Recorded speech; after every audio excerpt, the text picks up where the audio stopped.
We're continuing to look at the political fallout of the Gujarat and Himachal verdict, particularly Gujarat, since that has huge ramifications not just for the state but for national politics as well. Rahul Gandhi is going to be in Gujarat for a 3-day review meeting beginning tomorrow. He will be looking at in some detail why the Congress wasn't able in the end to beat the BJP despite 22 years of anti-incumbency, despite many protests on the ground like those led by Hardik Patel and other caste groups, all of whom had formed a loose coalition with the Congress in the state, which did help up its tally. So he will be there to look at why the Congress performed the way that it did and where it needs to improve. But today, Rahul Gandhi also telling reporters that he believes Gujarat has given a message to the Prime Minister and questioned his credibility. The BJP was quick to hit back at him. Let's listen in. BJP को जबरदस्त झटका पड़ा है और गुजरात में पड़ा है। जो मोदी जी का मॉडल है, एक्चुअली उसको गुजरात के लोग मानते ही नहीं है। प्रोपेगेंडा बहुत अच्छा है, मार्केटिंग बहुत अच्छी है, मगर अंदर से खोखला है। गुजरात ने मोदी जी को और बीजेपी को मैसेज दिया है। मोदी जी की क्रेडिबिलिटी पे बहुत बड़ा सवाल उठ गया है and frankly Modi ji has a credibility problem. Congress party का और राहुल गांधी का क्रेडिबिलिटी आज के दिन में ऑल टाइम लो है। माननीय प्रधानमंत्री नरेंद्र भाई मोदी जी का केवल भारत में नहीं, हिंदुस्तान में नहीं, दुनिया भर में क्रेडिबिलिटी आज के दिन में सबसे ज्यादा है। Well, tonight on the program, we'll be talking to key opposition leaders and leaders of the ruling party to look at whether the Gujarat results have thrown open the race for 2019. Perhaps it's too early to say. We'll have to wait and see how next year's state elections go as well. But has it thrown up the possibility of a real contest and a real fight in the Lok Sabha elections? I spoke earlier to the CPIM Sitaram Yechury for his take on the Gujarat polls.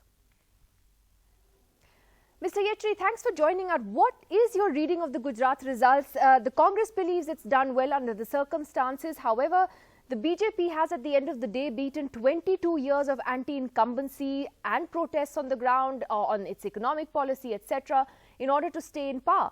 What's your reading of it? Well, the first thing is that they have won the elections in terms of the number of seats that they won. So, congratulations to them for the government. But the fact is there's no great victory for them, because what they've been projecting is there's no really anti-incumbency. It is all the greatness of the Gujarat model, and that they were eyeing something like what they called the Mission 150. They've now ended up getting seats less than what they got in 2012, with a voting percentage dropping by more than 10% from 2014. So this is hardly a victory that they can really boast about. There was a great deal of hardships that were imposed on the people, and the discontent was clearly visible. And that's why that discontent had to be diverted into lines of communal polarization, which the Prime Minister himself led the way by being most unscrupulous, invoking everyone, including Pakistan and the former Prime Minister of India, and Supari and everything else that you could possibly do to get this divide, a communal divide, a polarization, and that is the bedrock for their victory. Well, Mr. Yechury, what do you think, though, are the lessons for the opposition from Gujarat? Do you believe that it is possible for all opposition parties to get together? Because clearly that is the only way it appears that the BJP can be beaten. And is that opposition unity going to be easy? You see, the first thing, remember, Nidhi, is that politics is not arithmetic. Merely uniting the opposition forces or the parties opposing in terms of arithmetic numbers cannot deliver political results. Yes, there has been hardships for the people of Gujarat, but mere exposure of those hardships and the policies that led to these hardships is not sufficient. What is required is an alternative policy direction. And unless confidence of the people is taken on the basis of a policy alternative, that policy alternative needs to be brought together by agreement by a largest possible section of those who are opposing the variety of politics that the BJP today represents. So what is required, as I've always said, are not a conflict between netas. What is required is a conflict between nitis, that not a conflict of leaders, but a conflict of policies. So that policy alternative has to be built around which there is maximum unity to defeat the monster that we have today in terms of the current government led by the BJP. Well, are you saying that it's not just about attacking the BJP and Narendra Modi that's going to work for the opposition, that the opposition actually needs to provide a credible alternate vision and an alternate narrative? Correct. And that has to be a credible vision on the basis of which people's confidence can be enlisted. And that is the real challenge. And I think that can be done. That can be done, and there are alternative policy prescriptions that, for instance, the left is very, very clear. I mean, we have those prescriptions. Now, on that, some discussions with the widest possible forces opposing the BJP today will have to be built around a policy alternative. But as you yourself said, Mr. Yechury, this is not going to be easy. And at the end of the day, aren't there just too many contradictions even within the opposition, an SP and a BSP, the left and the TMC? How will you overcome all of that? No, but that has always happened in India. If you look at our own experience for the last 30, 40 years, you had disparate political forces coming together in agreement over a common program, a common minimum program. You had the United Front government in 1996 on the basis of that.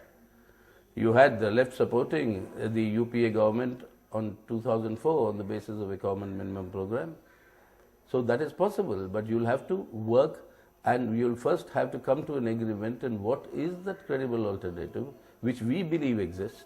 We believe a pro-people alternative exists within the resources that India commands at the moment. So that will have to be articulated properly and people's confidence enlisted. And I think that's perfectly possible. And these results have shown the possibilities of that even more sharply. Who, though, will be the face of the opposition to take on Narendra Modi? Will it be Rahul Gandhi, or is that too early to say? Again, I said, it's not really a contest between leaders. It's a contest between policies. And that is where the contest between policies, that agenda has to be set. Then naturally the leader will emerge. I mean, there's absolutely no problem in that at all. And it is a different paradigm that the BJP wants the entire nation to fall into, to talk in terms of the choice between leaders. No, the people's choice must be between policies. And that is what we'll have to work to. That sounds very idealistic though, Mr. Yechury. I mean, elections are very personality driven now, particularly with Narendra Modi as the head of the BJP. He's someone who has still a huge personal connect with people. His personal standing is high. He's a very popular leader. So don't you think you will need somebody to be the face to take him on? Well, it's not idealistic at all. I mean, I think it's very, very, very realistic. I mean, you have, for instance, your Kisans committing. You have your Kisans committing suicides today. You have your youth wandering about listlessly, aimlessly, with a sense of complete insecurity. I mean, there are policies through which you can marshal the energy of India's youth. You can save the annadatas, or those who produce the food for all of us to survive and do our work, the Kisans. These are real problems. It's not idealistic. The solutions, policy alternatives are realistic, and they are real, directly connected with the day-to-day life of our people. All right, Mr. Sitaram Yechury there saying that ultimately this is not a personality contest that the opposition wants to get into with Narendra Modi in 2019, that it needs to give an alternate vision as well as pointing out the flaws of the government. Mr. Yechury, thanks very much for joining us. Well, let's go across to a party that is actually Mr. Yechury's direct rival, but could potentially be a partner in a larger opposition coalition for 2019. Derek O'Brien of the Trinamool Congress joining us this evening on Left, Right and Centre. Derek, I don't know if you could hear what Sitaram Yechury was saying there just now about what the opposition needs to do in 2019. He believes it's not idealistic to talk about no face versus Narendra Modi, that it has to be issue based, and it also has to be about the opposition giving people a positive alternate vision apart from attacking the government. That it's not going to be enough to attack the BJP. You agree with that broadly? Well, firstly, I think the message from that Gujarat result is very, very clear. From the body language in Parliament today, from the general buzz, I'm talking even about non-political people. You know, you go and have lunch somewhere, you talk to the waiters in the restaurant and they'll tell you what their take was. But I think before that, Nidhi, we need to, as Mamta put it so beautifully yesterday, we need to congratulate the voters of Gujarat because they've really delivered a balanced verdict.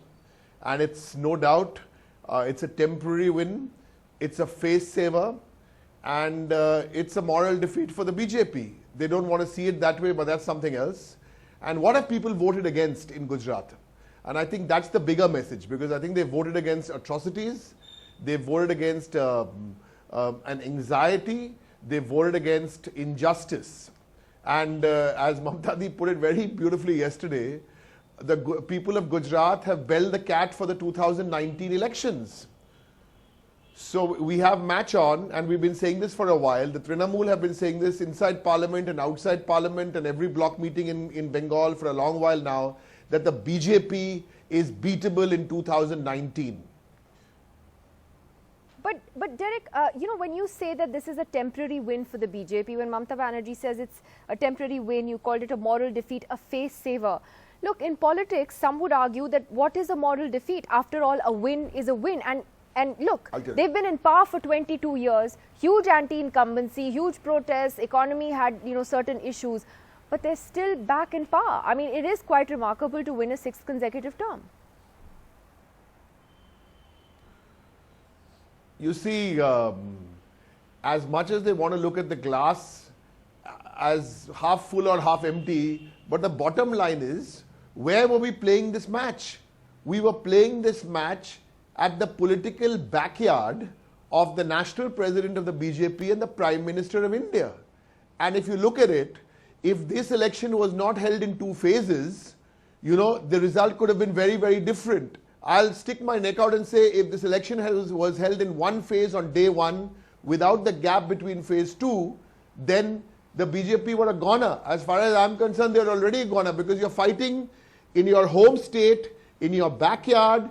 You've used not only the agencies to help you through this, you've broken institutions to help you through this, you've done everything possible and you've squeaked past the post. Because yesterday we saw the results, and today as a student of politics, we were actually studying those results. And some of those margins, you know, this Gujarat ki asmita, that may have worked and pushed them over the line in Gujarat. But I can tell you, the BJP, I've said this before, Mamta has said this before, we are convinced, and I'm glad we've been talking about this for the last 6 months, they are goners in 2019. So I heard some of your question as to who will be the face and who will not be the face. That's not important. That's not important. The BJP have broken this, or attempting to break institutions of this country, the very moral fabric of this, the social fabric of this country, and that's the message of Gujarat.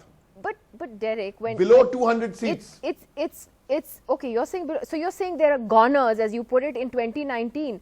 But the fact is that the Prime Minister's personal popularity is very high. Look, whatever the reason, he went and campaigned the way that he did in Gujarat, and they won. Nidhi, one and second. they won. I'm saying, when you say how can the opposition say it can't have a face to take on Narendra Modi? When you say Prime Minister's personal popularity, what are you referring to? Let me give you 3 stats.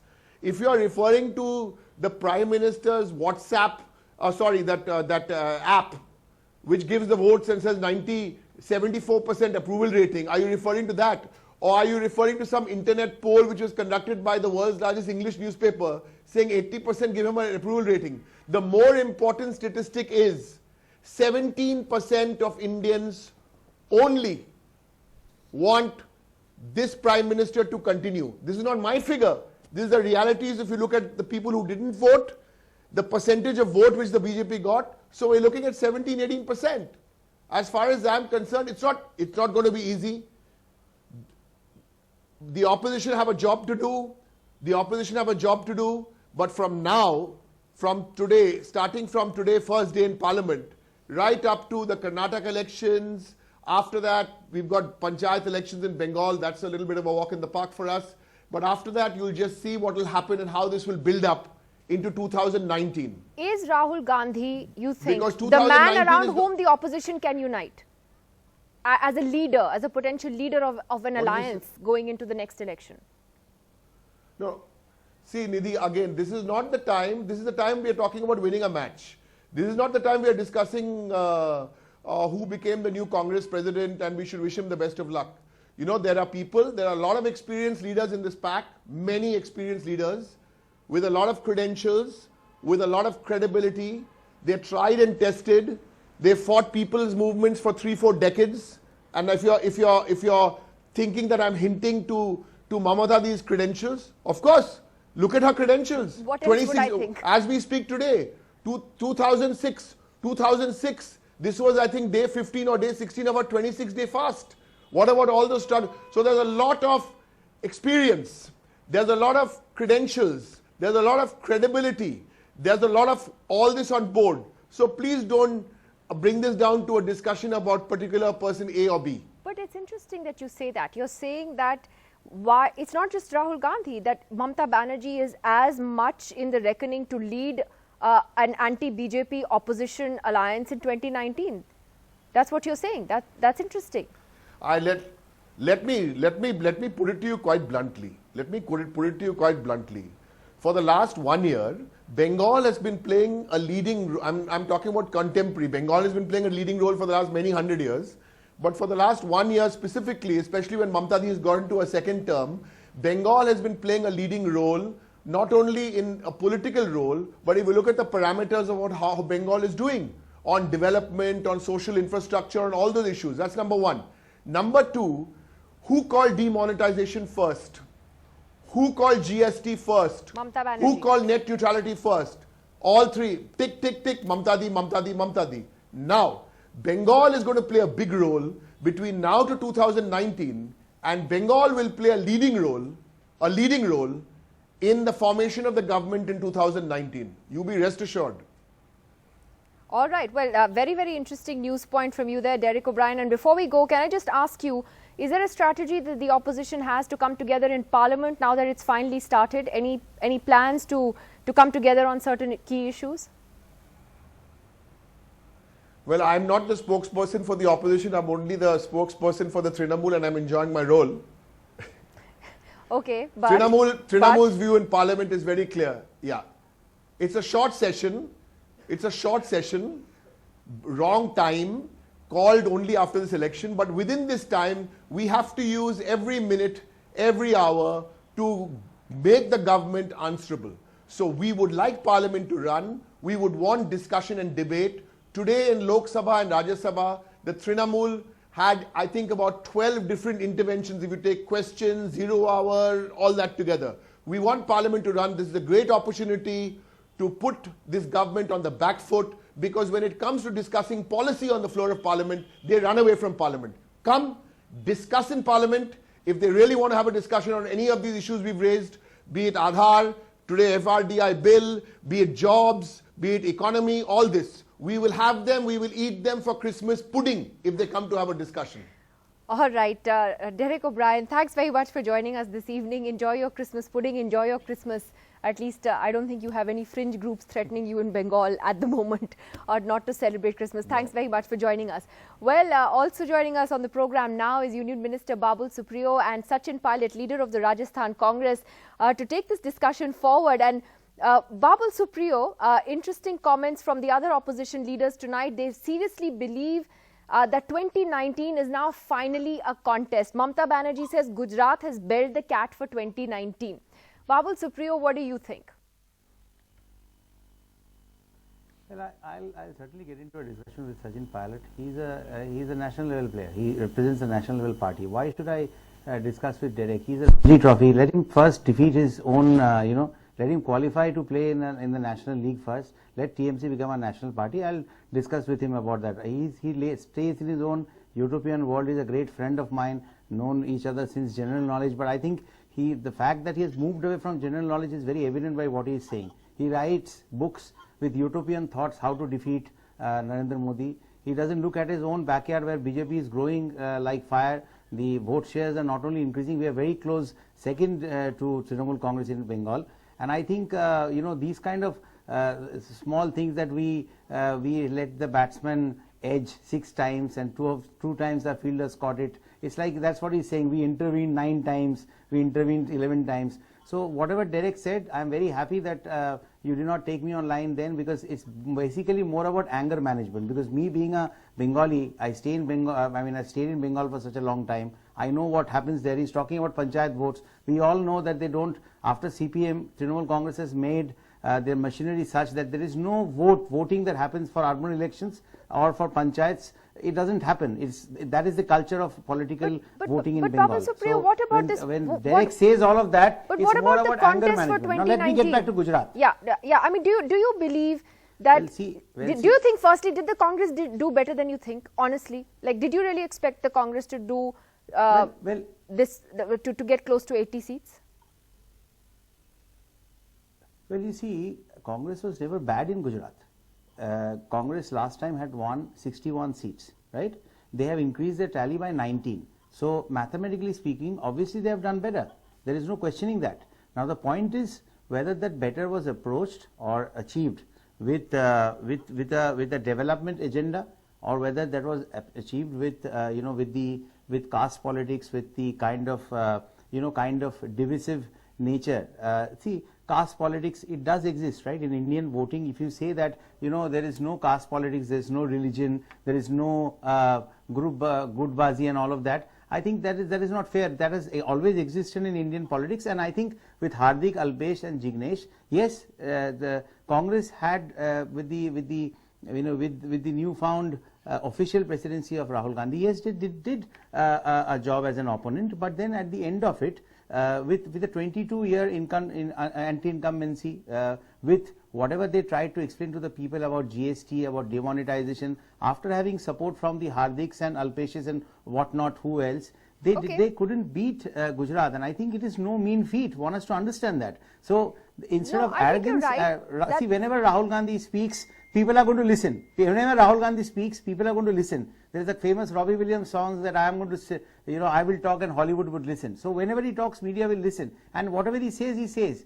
But one has to understand that it is time for Congress to introspect, and BJP has already said yesterday. We had Amit Shahji, everyone said that if we have not reached out, if we think that we have lost a few voters in the rural areas, development is going to be the way where we reach them out. But Sachin Pilot, that's what it is. Let me take this to you. Do you really think Gujarat has bailed the cat for 2019? Or do you think, in your honest assessment, that the opposition, and not just the Congress, but this is going to require quite a feat, isn't it?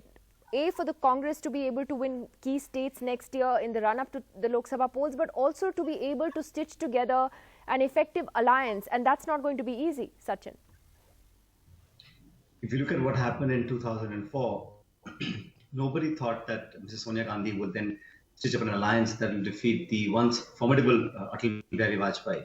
So I think 1.5 years is a very long time in politics, but what we can see is that the loose formation of like-minded parties, and I agree with the other people on the panel about deciding who's going to lead when. What's more important is what are the political forces that need to be defeated today, so that we have some semblance of normality in our societal discourse, in the kind of frenzy we've seen, the kind of undermining of democratic institutions.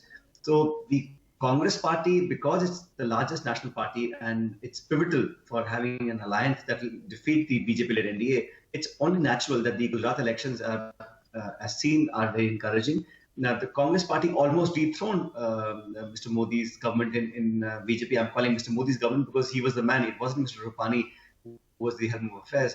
And Rahul Gandhi's campaign actually, I think, hit at the roots of the strongest points of the BJP, which is Gujarat.